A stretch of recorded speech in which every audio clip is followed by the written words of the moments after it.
آج کے دور میں عام انسانوں کو بہت سی ایسی چیزیں میسر آ گئی ہیں جنہیں کسی زمانے میں طلسمات کہا جاتا تھا، لیکن سائنس اور طب میں بے پناہ پیش رفت کے باوجود انسان آج بھی توہمات پر یقین رکھتا ہے۔ ایسا بھی نہیں ہے کہ غریب اور کم تعلیم یافتہ افراد ہی توہمات پر اعتقاد رکھتے ہیں۔ آج کی ویڈیو میں ہم آپ کو مختلف ملکوں میں پائے جانے والی عجیب و غریب توہمات کے بارے میں بتائیں گے۔ دوستو، انڈونیشیا میں اگر کوئی شخص بدقسمتی سے منگل کے دن پیدا ہو گیا تو وہ زبردست مجرم یا قاتل ثابت ہوگا۔ چنانچہ معاشرے کے بہت سے لوگ اسے نفرت کی نگاہ سے دیکھتے ہیں۔ چین میں اگر کسی کو دوپہر کے وقت چھینک آ جائے تو سمجھا جاتا ہے کہ اسے بہت بڑی پارٹی میں بلایا جائے گا، جہاں اس کی ملاقات کسی بڑے آدمی سے ہو سکتی ہے۔ اگر چھینک صبح کے وقت آئے تو خیال کیا جاتا ہے کہ کوئی دوست اس سے قرض مانگے گا۔ کوریا اور بعض دیگر ممالک میں یہ رواج ہے کہ اگر کوئی شخص برا خواب دیکھے تو اس کے اثرات ختم کرنے کے لیے وہ صبح سویرے اپنے گھر کے دروازے پر کھڑا ہو جاتا ہے اور جو پہلا شخص وہاں سے گزرے اسے مخاطب کرنے کے لیے کہتا ہے، میں نے اپنا خواب تمہیں بیچا۔ اکثر چینی افراد اپنے گھروں کے باہر 8 پہلو آئینے لگاتے ہیں۔ چینیوں کے خیال میں اس قسم کا آئینہ جس گھر میں ہو وہ بھوتوں سے محفوظ رہتا ہے۔ بعض چینی بھوتوں سے حفاظت کی سالانہ ضمانت کے لیے گھر کے بڑے دروازے کے پاس افیم پانی میں ملا کر چھڑکنا نہایت مؤثر خیال کرتے ہیں۔ ملائیشیا میں زچگی کے دوران مرنے والی عورتوں کے بھوت کو بہت خطرناک خیال کیا جاتا ہے۔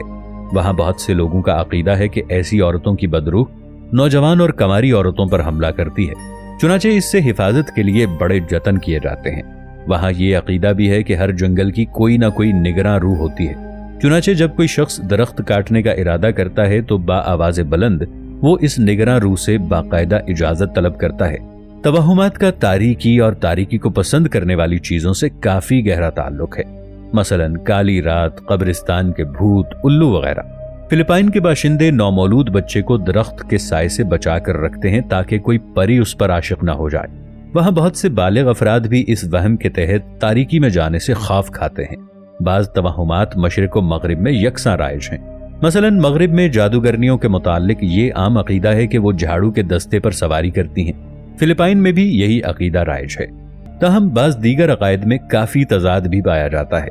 مثلا یورپ میں 14ویں کے چاند کی روشنی کو اچھا خیال نہیں کیا جاتا اور مسافروں کو اس کی چاندنی میں سفر کرنے سے منع کیا جاتا ہے، جبکہ چین، جاپان، ہندوستان بلکہ پورے عالم مشرق میں 14ویں کے چاند کی روشنی کو بہت اعلیٰ اور خوش نصیبی کی علامت سمجھا جاتا ہے۔ اسی طرح مغرب میں کاکروچوں یعنی لال بیگ کے ایک دم نمودار ہونے پر وحشت کا اظہار کیا جاتا ہے۔ مغرب میں اگر درزی کی قینچی کھلی رہ جائے تو وہ اسے کاروبار میں خسارے کی اور بری علامت سمجھتا ہے، جبکہ ملایا اور سنگاپور میں ہر درزی کام کے اختتام پر اپنی قینچی اس لیے کھول کر رکھتا ہے کہ وہ اسے کاروبار میں ترقی کا شگون سمجھتا ہے۔ مغرب میں کسی گھر سے سانپ کا نکلنا بہت ہی برا خیال کیا جاتا ہے، جبکہ ہندوستان کے بعض علاقوں میں اس کو اچھا شگون سمجھ کر خوشی کا اظہار کیا جاتا ہے۔ جاپان میں گاڑیوں کے لیے ایسے رجسٹریشن نمبر جن میں 8 کا عدد مسلسل آتا ہو، مثلا 88 یا 888 وغیرہ، باقاعدہ نیلام ہوتے ہیں اور لوگ اپنی گاڑیوں کے لیے یہ لکی نمبر حاصل کرنے کے لیے ہزاروں ڈالرز تک کی بولی لگانے کے لیے تیار رہتے ہیں۔ کوریا میں عام طور پر کسی عمارت کی 4تھی اور 13ویں منزل کو چھوڑ دیا جاتا ہے۔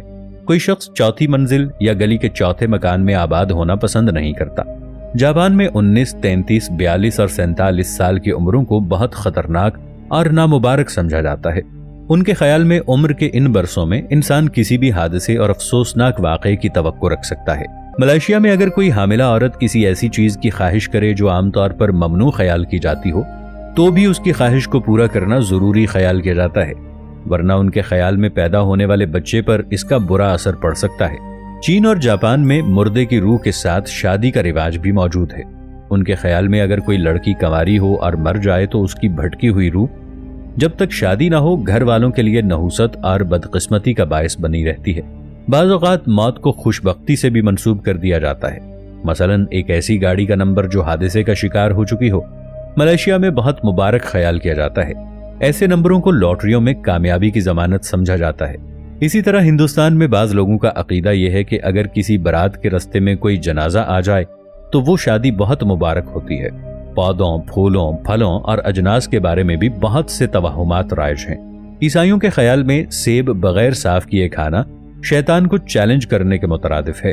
دنیا بھر میں سیب کا درخت مقدس چیزوں میں شمار ہوتا ہے،